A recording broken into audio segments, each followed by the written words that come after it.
Pilkada paling sensasional di Jakarta dimenangkan oleh pasangan Pramono Anung dan Rano Karno.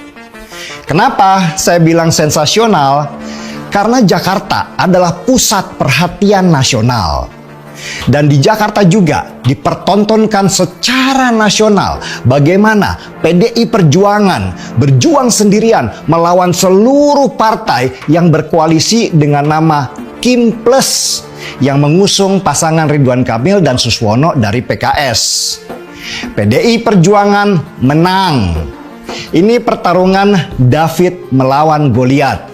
Sama dengan pertarungan rakyat kecil melawan kelompok penguasa yang dibekingi oleh pengusaha besar.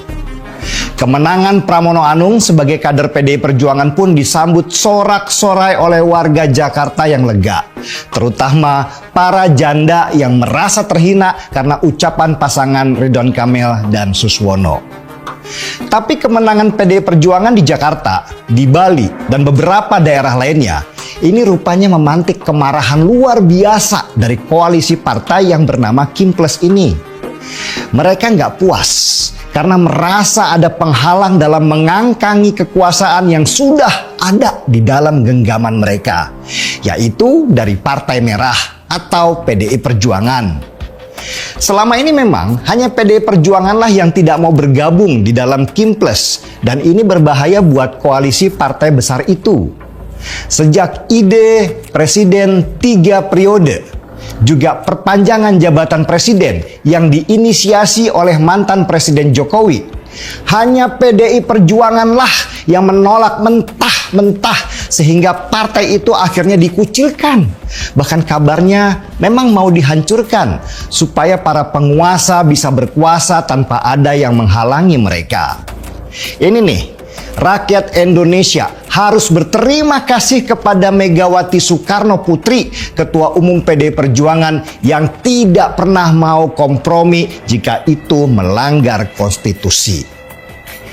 Langkah selanjutnya dari Kim Plus ini untuk bisa menguasai Republik adalah dengan menggaungkan ide bahwa kepala daerah ke depan tidak lagi harus dipilih oleh rakyat, tetapi oleh partai melalui parlemen daerah atau DPRD. Dengan menguasai parlemen, maka mereka juga akan menguasai negara, karena cukup dengan suara mayoritas dari gabungan partai di Kim Plus saja, mereka sudah pasti akan menang.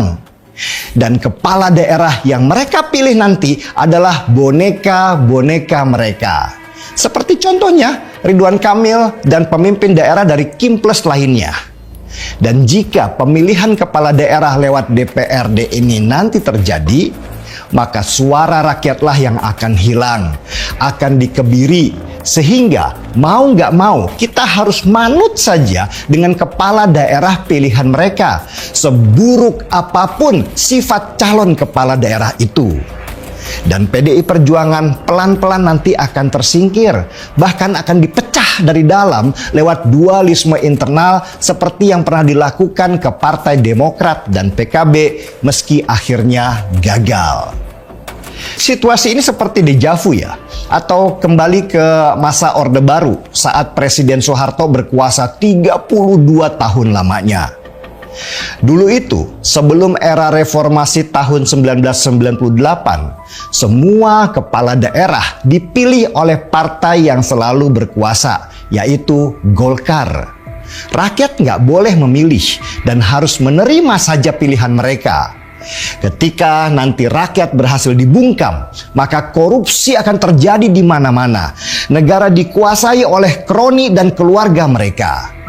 Ketika rakyat semakin lemah, maka dimulailah penindasan dengan mengatasnamakan hukum. Sehingga terjadilah pelanggaran HAM di mana-mana, di seluruh daerah. Dan itu sejarah, sebuah fakta yang tidak bisa dibantah karena pernah terjadi di sebuah negeri bernama Indonesia. Untuk memuluskan strategi licik mereka supaya kepala daerah tidak lagi dipilih oleh rakyat, maka mulailah mereka membuat propaganda bahwa pemilihan secara langsung itu sangat mahal dan menguras uang. Halo teman-teman, kembali lagi bersama saya di channel ini. Salam NKRI harga mati. Nah teman-teman, dalam video ini ada sebuah cuplikan dari Bung Adi Prayitno mengatakan Adi Prayitno mempermalukan Jokowi dan Kim Plus di debat, memanas situasinya. Nah teman-teman, saya akan membacakan beberapa komentar yang mengenai hal tersebut ya teman-teman. Inilah orang yang tegas, pintar dan cerdas. Berjuang terus Pak Adi Prayitno, sebarkan kebaikan politik biar pada melek. PDIP akan semakin besar, akan semakin banyak pendukungnya. PDIP partai paling konsisten. Super cerdas analisa Mas Adi Prayitno, bukan main. Inilah seorang pakar analisa politik, KW1 bukan kaleng-kaleng. Karena telah membuka wawasan kepada kami semua. Bu Mega bisa pecat Mulyono, tetapi Mulyono tidak bisa dipecat Bu Mega. Sukses selalu PDIP. Memang Pak Adi Prayitno pengamat politik yang paling top markotop, tiada tanding. Lanjutkan perjuanganmu untuk pembelajaran politik. Selanjutnya, hebat PDIP, nggak mencela-mencela. Semoga tambah jaya. Nggak menyesal aku pilih PDIP. Soalnya, Koko nggak nyesel, aku bangga dengan PDIP. Dipermalukan pun tak bakalan malu, urat malunya sudah putus. Dengan mudahnya meninggalkan ibu yang membesarkannya tentu mudah. Tentu mudah pula meninggalkan ibu pertiwi, NKRI. Cuma PDIP yang punya harga diri dan konsisten politik walau harus susah payah. Benar sekali Bung Adi Prayitno, bangsa ini kebanyakan munafik. Itu nyata, tidak konsisten kata dan perbuatan. Inilah bangsa yang kata mau Indonesia mas. Apakah iya kalau sistemnya kayak ngimpi ya? Ternyata kita rakyat bawah hanya sebagai tumbal para elit yang menginginkan kedudukan, bukan untuk bangsa dan negara. Sangat setuju dengan partai yang tegas, ambil kebijakan yang jelas, berani dan tepat. Terhadap siapapun yang berkhianat, pecat itu sebuah keputusan yang sangat bermartabat. Amat sangat beruntung Indonesia ada partai yang namanya PDIP. Partai yang konsisten dengan kekuatan dan keteguhan, yang bisa bikin PDIP suaranya kalah di daerah hanya sembako dan bansos. Maklum perangkat pemerintahan ikut turun semua, benar apa benar? PDIP walaupun difitnah, digoyang, pecah belah, tetap solid. Apalagi geng Jokowi selalu trik tenggelamkan PDIP. Tapi PDIP tetap berdiri kokoh. PDIP bisa pecat Jokowi dan keluarganya, tapi Jokowi tidak bisa dipecat Bu Mega. Mungkin Tuhan melimpahkan kesehatan, kekuatan, kesabaran untuk Bu Mega. Mas Adi Prayitno kok pinter banget sih mengamati politik. Otentik lagi, aku pengen tahu sekolahnya apa ya. Saya pengen belajar dari Mas Adi.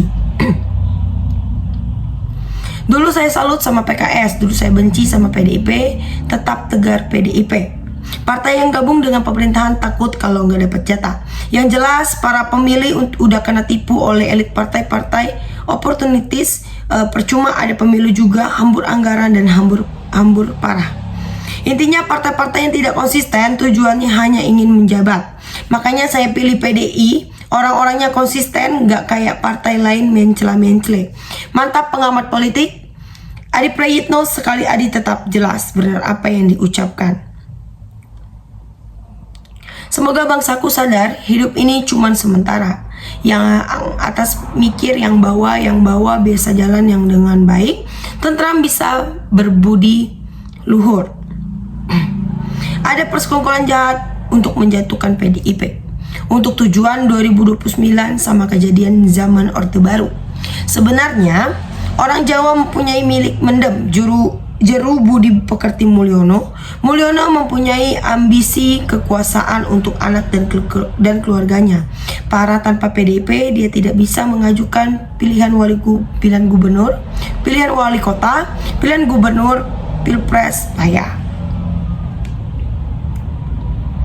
Hebat PDIP tetap konsisten, tidak mencela-mencela, tetap menjaga konstitusi MK dan demokrasi. Kekuasaan itu terlalu empuk, dulu beda, sekarang satu dengan kompetisi. Hanyalah sarana, kalau menang pun dapat kursi yang empuk. Apapun partainya yang memihak kepada rakyat pasti dimusuhi dan ingin dihancurkan. Melihat kelakuan orang-orang politikus, nggak ada yang konsisten alias molak-malik, nggak karuan, membosankan. Bukan soal voting menang. Bung Adi ingat, di luar DPR banyak oposisi liar yang tidak mudah diprediksi kekuatannya. Menghadapi politik praktis itu tidak mudah. Kelakuan mengacak-acak konstitusi negara tidak haram. Kelakuan menggambarkan rasa keimanan seseorang sudah ijazah palsu tambah lagi Islam palsu. Metro harus bertanggung jawab karena telah mengganda-gandakan mantan pemimpin wong cilik pembohong, penipu, licik, curang. Memang dianggap sia-sia, percuma ada pemilu kalau yang kalah gabung ke pemenang. Jadi nggak ada oposisi, jadi yang harus jadi oposisi rakyat. Ini bedanya orang baik punya prinsip dan tokoh rendahan. Banyak partai yang nggak dianggap penting buat rakyat kalau tidak bisa mewakili penderitaan rakyat. Walau tidak sempurna, PDIP sudah membuktikan tetap konsisten jaga untuk NKRI. Tetaplah jadi kokoh PDIP. Makanya kalau berpolitik jangan bawa-bawa agama. Kalau iman kalian masih lemah, nanti malu sendiri. Bukan malaikat, kalian hanya manusia biasa. Nah teman-teman, sahabat-sahabat dari Bongkar TV, silahkan berikan tanggapan teman-teman dalam kolom komentar ini, sehingga kita dapat bertukar pikiran antara satu dengan yang lain dalam kolom komentar ini. Terima kasih teman-teman. Bongkar TV melaporkan.